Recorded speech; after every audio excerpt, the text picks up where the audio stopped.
Hello, everyone, and welcome to the third episode of my virtual book tour about the CLV revolution. And today we are going to talk about chapter 3, the power of customer value optimization. And I'm here with Professor Peter Fader, the man when it comes to customer lifetime value. Hello.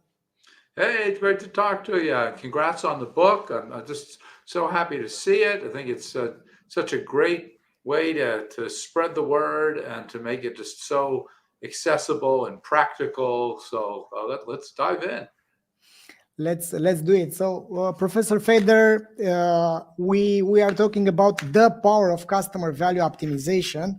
Tell me what you think about chapter 3 and what you think about the overview, because basically in chapter 3 we are talking about the method in itself. Yes. Well, first of all, let's talk about the concept, the idea of customer value optimization. I mean, that's really been what's driving everything I've done academically and commercially for quite a number of years now. And it's not easy. It's not easy to do. It's not easy to get people to understand exactly what it means, why it's a benefit for them to prioritize it. So again, it's great to just lay it all out there. I mean, I'll admit that well, in my own work, I've spoken about very similar issues. Again, customer value optimization. But for me, it's always been, given my nature as an academic, it's been very technical. So let's focus very specifically on the models and the techniques and stuff like that. Sometimes missing the bigger picture. And I think you do a great job of laying out that bigger picture, the three pillars, and getting people to really understand what it is we're doing, and instead of just jumping into technical details. Yeah, I've had a chat I think a few weeks ago with some really advanced people into the data analytics, and they told me that the best place on a data report for C-level execs is their logo, is their company's logo, because it's the only thing that they can recognize and feel familiar about what's going on in the data. So. The world is changing. Yeah, that's right. And I really like the way it literally starts with and revolves around the three pillars. And what you do there is you, instead of doing kind of what I do, which is to say, hey, marketers, you're doing it all wrong. Just forget about everything you've learned. Follow me instead. That doesn't work very well. Instead, you do a really nice job of building a bridge to contemporary marketing practice, to recognize that as much as we want to focus on the customer, no doubt, that we still have to be very mindful of the thing that we're selling, as well as the ways that we're selling it. And so I think you do just a really nice job of making the connection and kind of easing people along into our world, rather than making it quite so so abrupt as I often do. Yeah, to give you the backstory on how I realized that we have these three pillars when it comes to customer lifetime value, like what you say, what you sell, what you do. I was in 2016, I think, and we were struggling a lot to help a very large company to move the needle, but they were selling crappy products, and everyone recognized that. So they've said that bluntly at some point, like, guys, do whatever you can with the marketing side of things. And that's when I realized that some companies are consciously trying to force their products into the market without being aware that no matter how much money they are throwing, and there is disconnection between the marketing budget and how it is decided to push on TV campaigns, on what they were doing at that moment, instead of fixing the product, the suppliers, the quality, and the customer experience. And that's what I think it's important to emphasize this from the very beginning, because at some point you can't move the needle if it's garbage in, garbage out, right? If you're selling crappy products, you can't improve the CLV. And not a lot of companies understand that. And it's not so much that in their mind they're saying, hey, how can we sell this crappy product?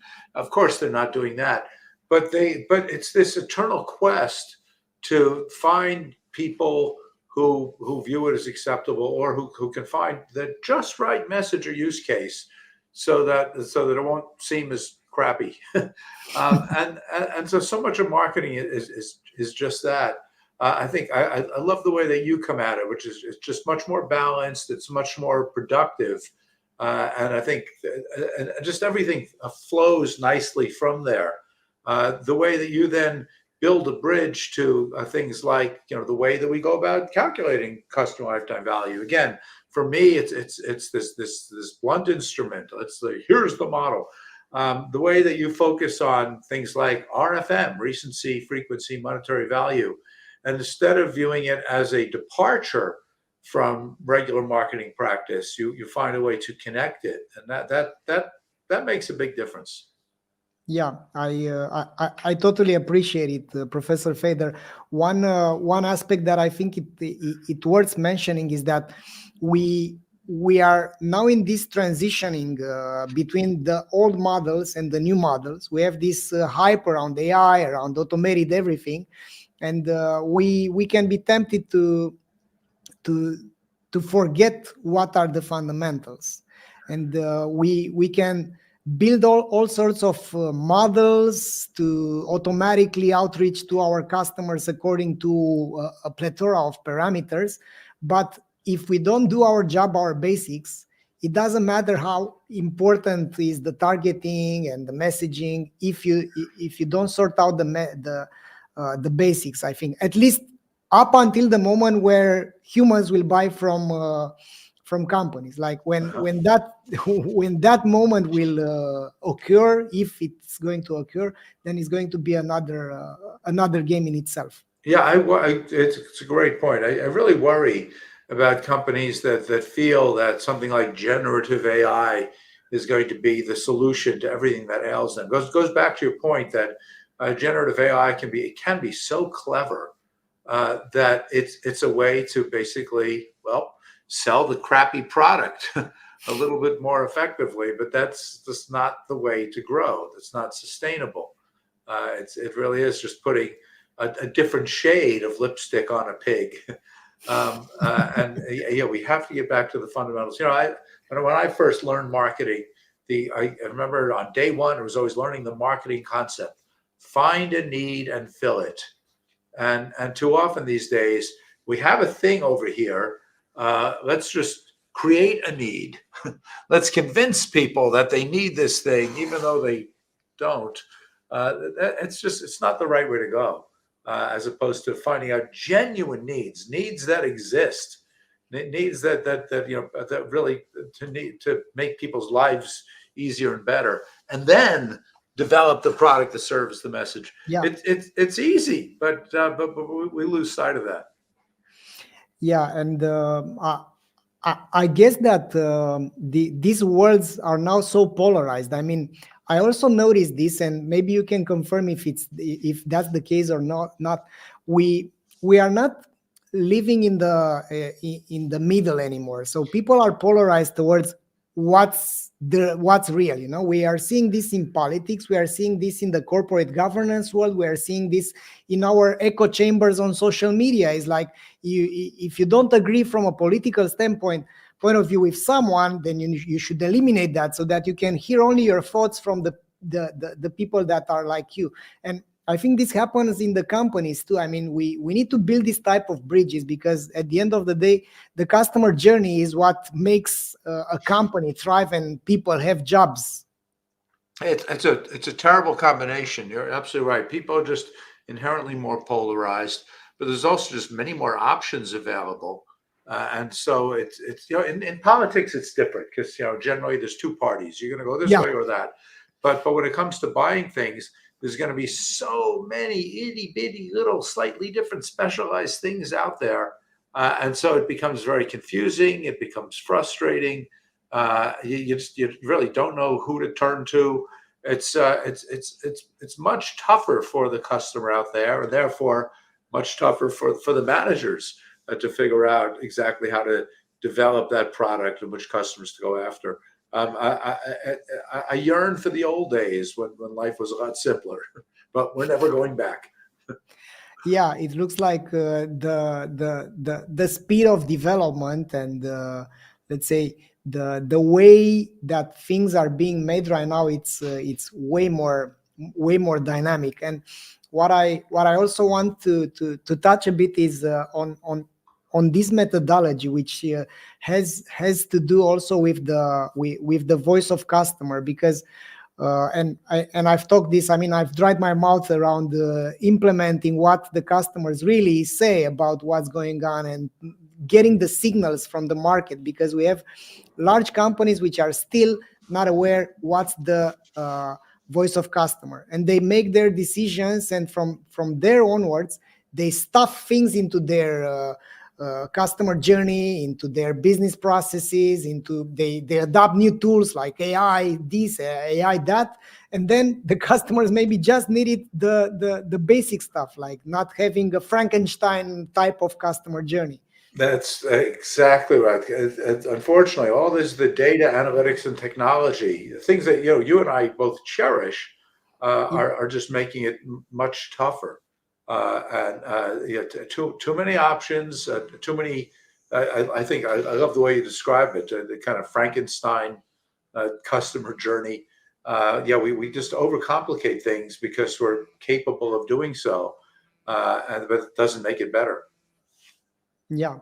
When we are contemplating let's say the current context, we can also see that we are in this, let's say, uh, rapidly moving environment, and on the other hand, we still have companies which are not adopting change. Right. So there was this nice graph that I can try to describe. So on one axis, on the vertical, it was the speed of change in the outside world, and on the horizontal it was the speed of the companies change, so how fast the companies are changing and how fast the environment is changing. And usually it was always you should be going there above a certain threshold so that you can survive. And I think this is also happening right now. What do you think? Well, and there's that other dimension. It's not only the kind of the speed of change, because too often just change for its own sake isn't good. In the same way that technology for its own sake isn't good, and so companies feel this need to change. They feel they need to, keep changing the message, whether it's to the employees, the stakeholders, the customers. See, we're changing, we're evolving. Look at us, we're dynamic. But Yeah, that doesn't necessarily mean it's getting better. yeah, it's Uh, busy versus productive, right? Exactly right.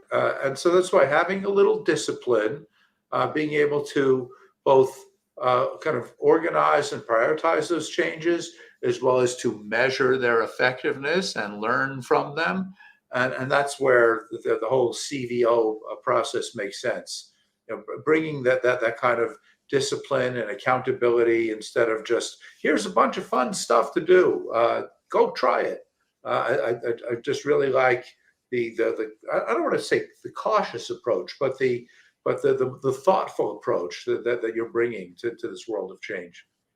Yeah, one one thing that I want to ask you is, now we're both in marketing, right? So basically, I've spent my, I think, my entire professional life, almost my entire professional life, into marketing, and I still think that I've missed a lot of aspects. So I've been, let's say, hypnotized about some aspects, and I just wrote a newsletter about the holy doubt. I mean, it's you should praise the moments when you are thinking maybe this is not right. Maybe I should be reconsidering this.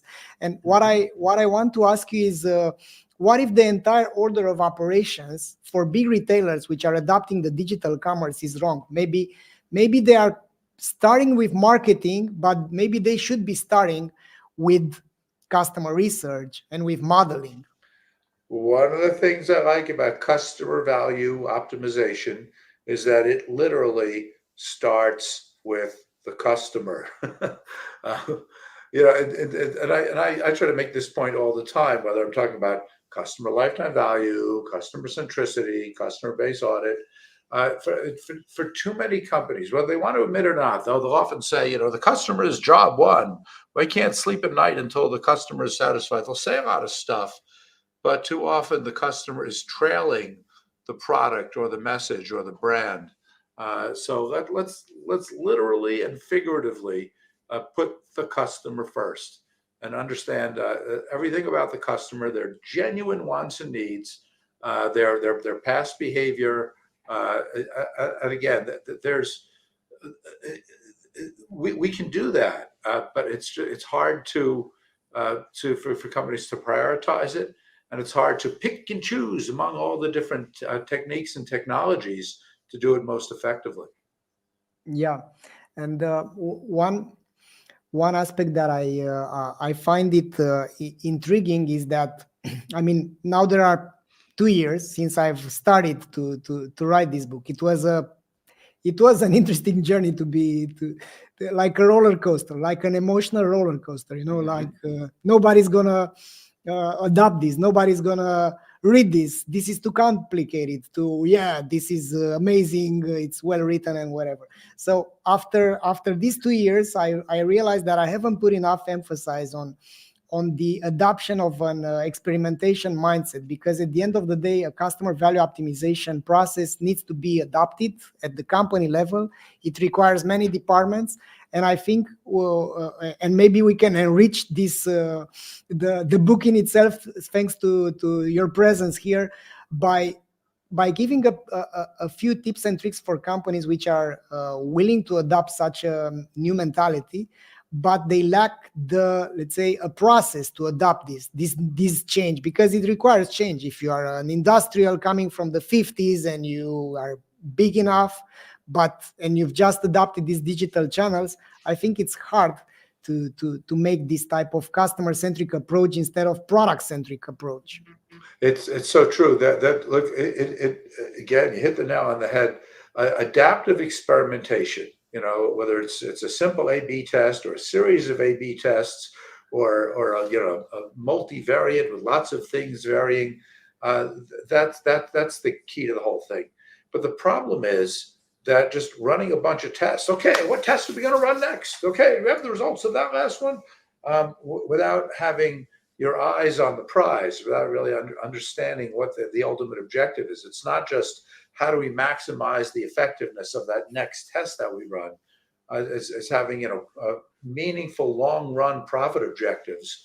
It's so important. And again, it's an example where, because we have this capability to do all this test and learn, we just keep hammering everything with just a different test, but we sometimes fail to string them all together, to do the different kind of meta learning across them, or to understand, what's the strategic objective that we're trying to go after.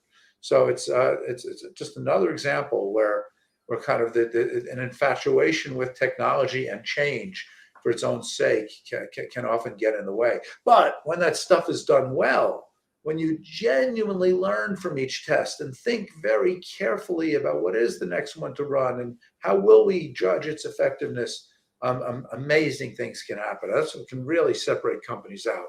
The ones who just do, or the ones who do think.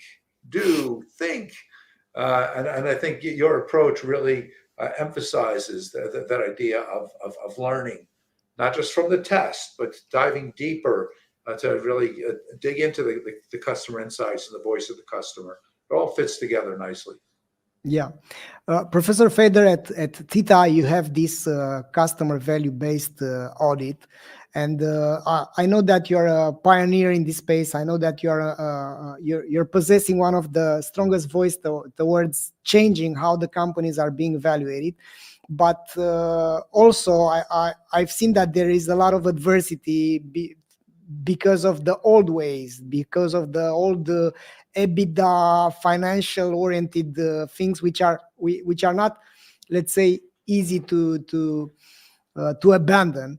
And I wanna touch on this subject, on how to build this bridge between the finance and the marketing and the board of the organizations, because at the end of the day, if the CLV is the KPI, as I've stated there, if the CLV is the KPI of the CEO, then the CEO can adopt it or not. But who's going to, let's say, uh, verify the CEO if he or she is doing the job? And which means that maybe the board of the organizations should be the one in charge to lead this type of change. Boy, it's such a good point.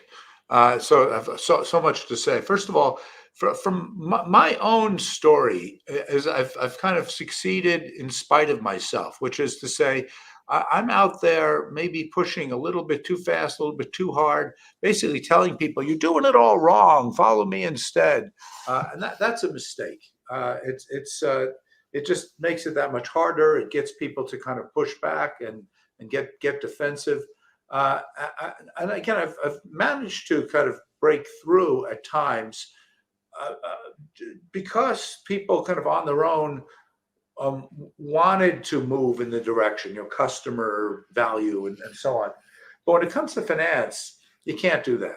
When it comes to finance, you cannot go to finance executives or external stakeholders and say, you're doing it all wrong. You just can't do that. They're not going to listen to you. Plus, with all the kind of accounting standards, and I mean, it's just more strong standards and regulations around what it is we are going to disclose and how we're going to judge our success. So after years of basically going to finance people and saying, you're doing it all wrong, you need to listen to us marketers. So stupid. That's when I met Dan McCarthy. And of course, Dan as well. And Dan has done such a great job of saying, we're not going to win them over unless we do things on their terms. So we can't tell them to drop EBITDA. We can't tell them to ignore cash flow. We can't just make up marketing jargon and say, you need to, calculate and disclose this. We need to find a way to take our models, our insights, our methods, and make them fit within the world of finance. And again, that's what Dan has done so well, is to speak their language, but show them how our tools are going to help them speak their language more eloquently.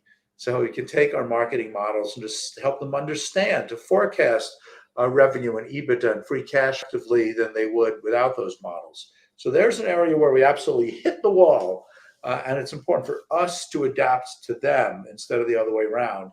And that's probably been the biggest success that they just had, is weaving the marketing stuff into the financial world, but without telling the financial people that they're doing things wrong. There's a case where we have to adapt to them. And I'm glad I've met Dan. I'm glad I've actually not only adopted his way of thinking, but have completely abandoned some of the ways that I used to think and some things that I used to say, no, I don't believe that anymore. Don't even read that. We have to learn. We have to adapt, and this won't be the last time for me. Yeah, I do appreciate that you're stating this, because I have the same experience, and I think most of the times those people were saying to themselves, who do you think you are? I mean, everyone does this. We are it's like going to speak to a doctor how to do his job. I mean, no, it's such a good point. Is you kind of tie it all together. In marketing, it's all about change. You can't change fast enough. Keep changing. But in finance, it's all about stability. Don't change. And so, yeah, it's really hard to simultaneously work with both of those mindsets and to make them fit together. And I don't by no means want to say we've cracked the code, we figured it out. That there's still a lot of work to do to be able to do it more effectively and so on. And again, that's why the work that I'm doing by myself and with Dan McCarthy and Theta, the work that you're doing, which has some wonderful overlap, but also some differences. We all need to compare notes. We all need to find a new set of best practices. And I think we're getting there. We're making good progress now, instead of just kind of screaming and complaining and again just changing for the sake of doing so. Yeah, I think this transition requires a lot of patience, and I also feel like being being so early in this early. I mean, you are early. I'm just I'm just, let's say, one of the early adopters, of your work, because basically I've built on top of work such as yours and Professor Dan McCarthy's as well. So because I had zero academic background on this, at least, right? So that's why I'm grateful for your presence in my life and for being one of the supporters of this endeavor. But I do think the timeline. I mean, I have a totally different relationship with the time when this is going to become a reality. So maybe if 2 years ago I thought that in 5 years people will do this, will adopt this is going to be the status quo. Now, 2 years later, I have doubts if this is going to happen earlier than 10 years from now. It's so true. By the way, I feel exactly the same way. Every time that there's some kind of a big crisis or change, whether it was COVID or today with just some of the economic uncertainty, I keep saying, when we get to the other side of this one, people are going to wake up and they're going to see that this other way of doing things and looking at things is going to, be the best way to go. And it just doesn't work that way. We got to go back to our old habits. So yeah, it does take longer. There's no doubt. But at the same time, we are seeing a lot of different signs of progress, even if they're small. We're not talking about, I mean, look, the name of the book is The CLV Revolution, but it really ends up being more of a CLV evolution. Yeah, It's a generational kind of thing. So I like the bold words, but I also we have the reality check that we are talking years instead of months, or maybe even decades instead of years. Yeah, that's correct. Professor Feder, thanks a lot for being part of this episode and for supporting me and us and the world with your work. That was it. It's a wrap up. We'll see each other on chapter 4, and all the best from Bucharest. Thanks again. Great talking to you. Bye now.